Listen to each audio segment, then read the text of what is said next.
రాధిక చిన్నప్పటి నుండి భయపడే స్వభావం కలిగిన అమ్మాయి.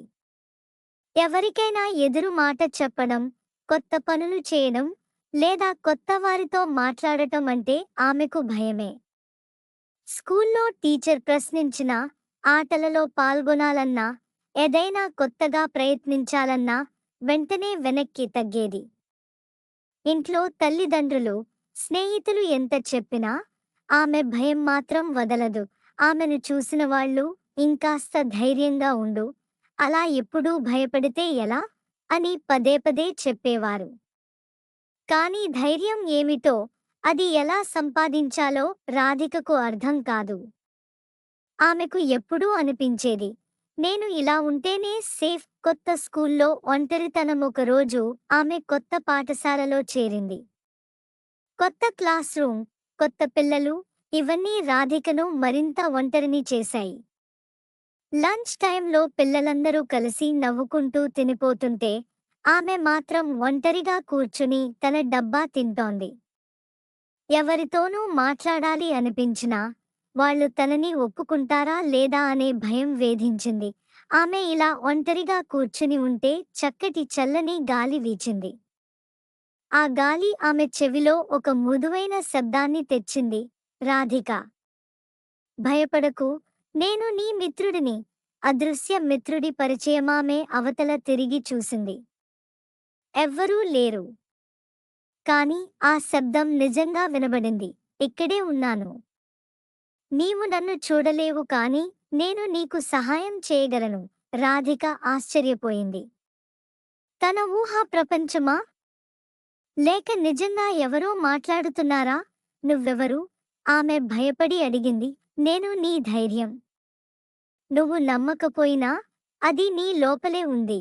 ఆ రోజు రాత్రి కూడా రాధిక ఆ శబ్దం గురించి ఆలోచించింది. కాని అది నిజమా కాదా అనే ప్రశ్న తను తనకే అడుగుకుంది. మరుసటి రోజు స్కూల్కి వెళ్తూ ఆ శబ్దం మళ్ళీ వినబడింది. ఈ రోజు నువ్వు టీచర్ అడిగిన ప్రశ్నకు సమాధానం చెప్పు.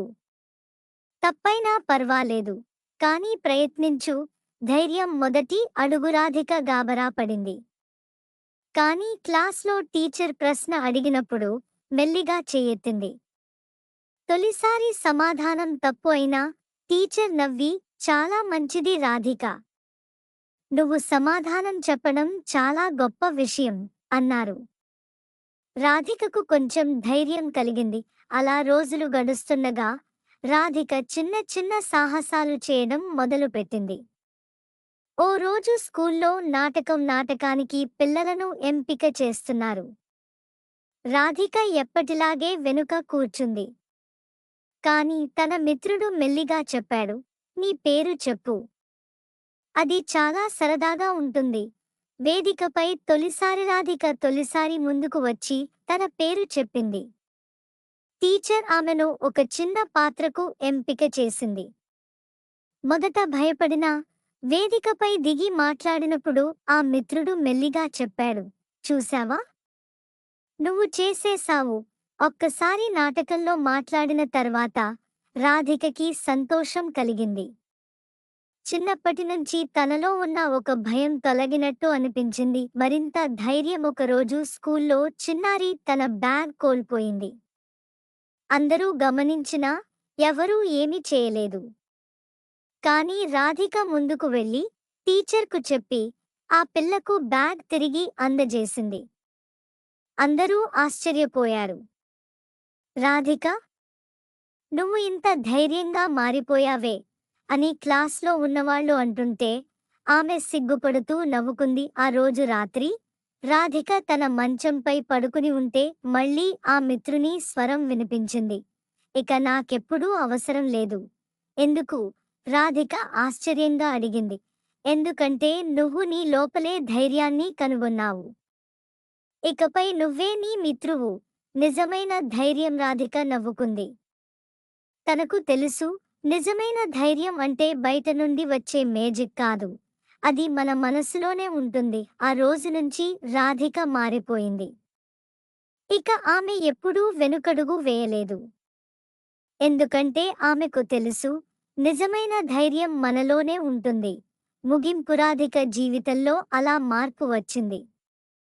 చిన్నప్పటి నిఘా భయపడే బాలిక ఇప్పుడు ధైర్యంగా ఎదిగిన యువతిగా మారింది. తనలో ధైర్యం ఉందని గ్రహించిన ఆమె ఇకపై ఎలాంటి సవాళ్లనైనా ఎదుర్కొనగలదు.